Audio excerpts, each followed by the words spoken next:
Questions orales, oral questions. The Honourable Leader of the Opposition. Mr. Speaker, the 40 Liberal members are noting what Canadians know already. This Prime Minister is simply not worth the cost, the crime, or the corruption. But those MPs are telling us that they need the Prime Minister's permission to speak at tomorrow's caucus meeting. So he will be able to muzzle them with regards to the doubling of our debt, of inflation, of housing costs and corruption. Will he allow freedom of expression for his MPs so that they can express themselves?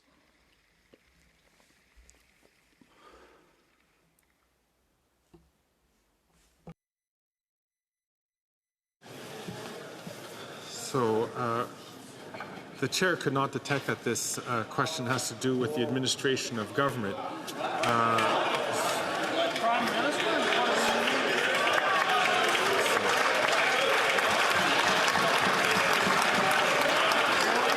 The Right Honourable Prime Minister. I think, Mr. Speaker, we see We see very clearly once again that the Leader of the Opposition should concern himself with his priorities. He doesn't care about Canadians' priorities. We're delivering for Canadians, for dental care, for pharmacare, for $10 a day daycare. The Conservative leader offers only cuts and austerity and political play. What we are going to do on this side of the House is work for Canadians and their well-being. The Honourable Leader of the Opposition. Mr. Speaker, it's the Prime Minister who is distracting himself with political games because his own MPs, about 40 of them, have noted that he is simply not worth the cost, the crime, or the corruption. They have lost their trust in this Prime Minister. It's strange that the Bloc Québécois keeps voting for confidence in the government when the own government's members seem to no longer want to do so. Members should be able to express themselves freely. Will the Prime Minister stop muzzling them so that they can express themselves to say finally that the Prime Minister is not worth the cost or the crime?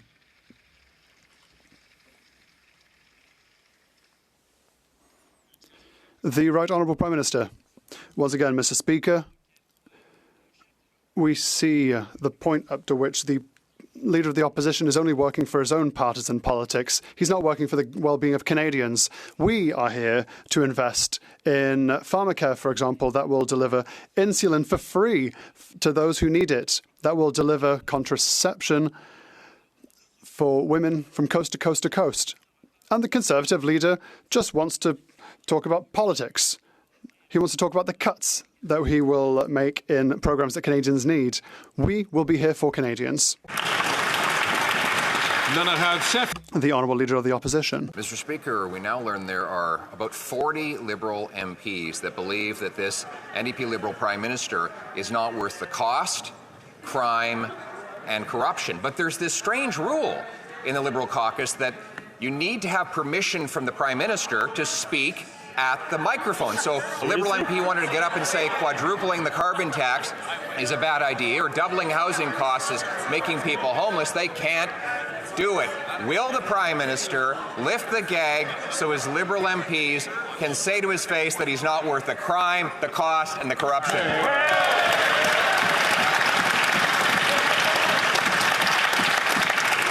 Once again, in English, none of these questions have to deal with the administration of government, but I see the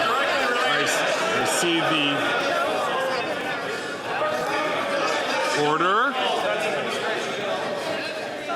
I see that the Prime Minister is rising to his feet. The Right Honourable Prime Minister. Mr. Speaker, it seems that the Conservative leader is confusing rules that apply within his Conservative caucus to rules that we have in the Liberal Party. But the reality is, Mr. Speaker, we see at which point the Conservative leader is simply focused on playing politics and gaining power. That's why he wants to talk about things that are not having to do with delivering for Canadians. He doesn't want to talk about the fact that close to 1 million Canadians will be receiving dental care because of our Canadian dental program that he says doesn't even exist and that he's voted against every step of the way.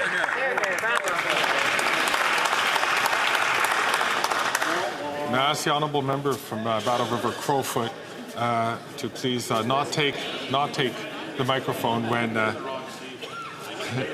the speaker is up on his feet or when other speakers who have been recognized by the speaker is taking the floor.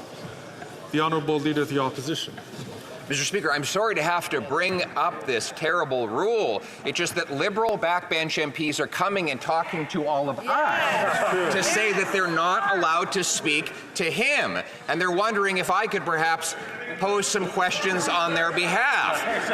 Mr. Speaker, I guess they can't get anywhere with the current Prime Minister, so they'd rather talk to the future common sense Conservative. Instead of silencing his own MPs, will he let them get up to the mic tomorrow to tell him that he's not worth the cost, crime, and corruption?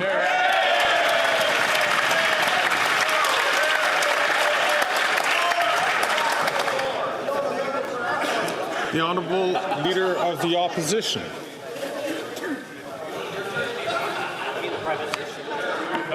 Mr. Speaker, the reality is he can't administer the government because he's too busy fighting for his job after 9 years. Even if his MPs know it. He broke immigration, he doubled the debt, doubled housing costs, doubled crime, doubled the cost of living in a home. He wants to quadruple the carbon tax that's already forced 2 million people to a food bank, 1 in 4 kids to hunger, 25% of Canadians to poverty. Canadian food prices up 36% faster than in the States. StatsCan says we have the biggest gap between rich and poor in our recorded history. His MPs know that he's broke the country. Will he call a carbon tax election so we can fix it?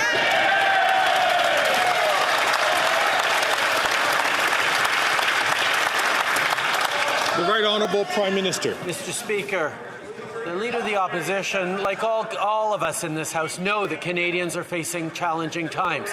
His solution, however, is to offer them cuts, is to offer them no programs that they can rely on, and to vote against things like dental care and pharmacare and investments in a green economy that is going to create jobs and careers long into the future. He wants to harm Canadians where we're focusing on delivering for them. He wants cuts to programs and services while we're busy investing in Canadians and their futures. That's the choice Canadians get to make. The Honourable Member for Bellevue-Chambly. Mr. Speaker, time is moving on. 4 million retirees in Canada, 1 million retirees in Quebec are waiting for an improvement of their purchasing power in a real way and not through slogans. Thousands of supply-managed farmers and producers are waiting for their system to be protected. Will the Prime Minister seize the opportunity to do something useful and improve the lives of 4 million retirees, 1 million retirees in Quebec, and tens of thousands of farmers and producers? The Right Honourable Prime Minister. Like my honourable colleague knows full well, we will always defend supply management. We will always protect our farmers and producers from coast to coast to coast. With regards to seniors, he says that he wants to act. Well, we've acted. When we reduced retirement from 67, as the Conservatives wanted, to 65, unfortunately, the Bloc voted against. We also acted when we delivered an increase in 10% in the Guaranteed Income Supplement. The Bloc voted against.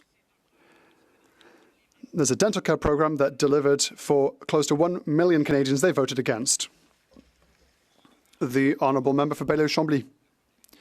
The Prime Minister is manipulating the facts, but acting is something he'll have to do in a few days. In a paralysed parliament like this one, with a paralysed government like this one, we have made a proposal that will help people.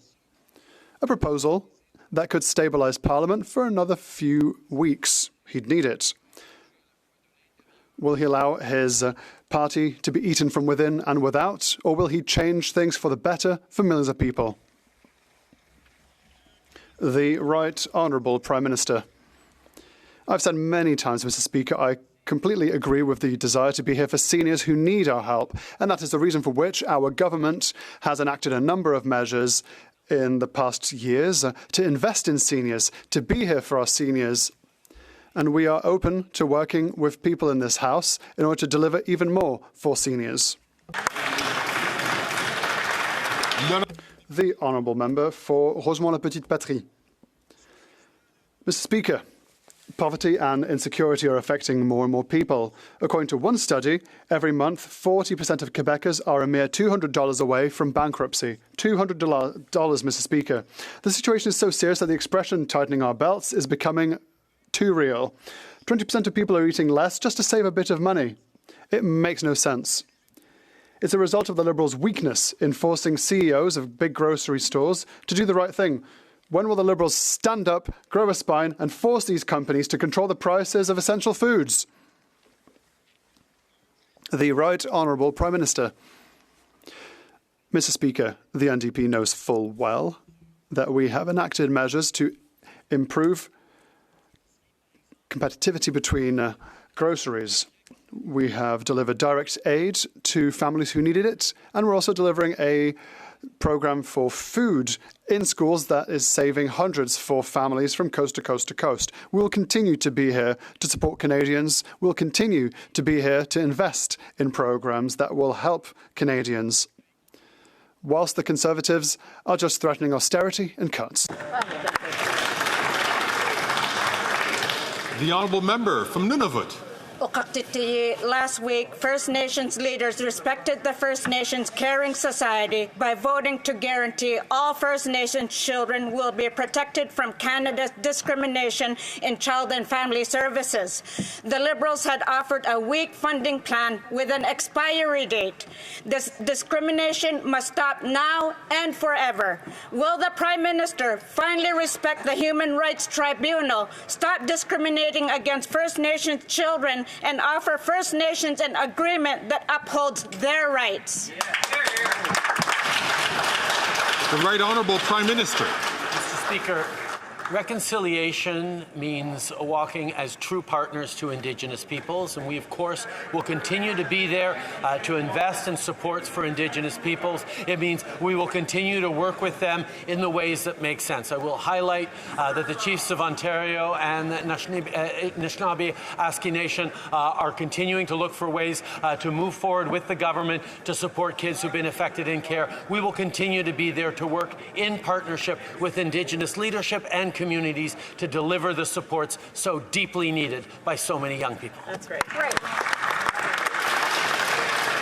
The Honourable Member from Calgary Forest Lawn. After 9 years of the Liberal NDP government, taxes up, costs up, crimes up, time's up. The Parliamentary Budgeting Officer confirmed what Canadians already know. This incompetent finance minister can't do math. She's going to blow through her own deficit this year by $7 billion. Wow. That's higher taxes and lower standards of living. 1 in 4 Canadians are already skipping meals, and this Liberal-made misery is only going to get worse. Why not call a carbon tax election now so Conservatives can fix the budget?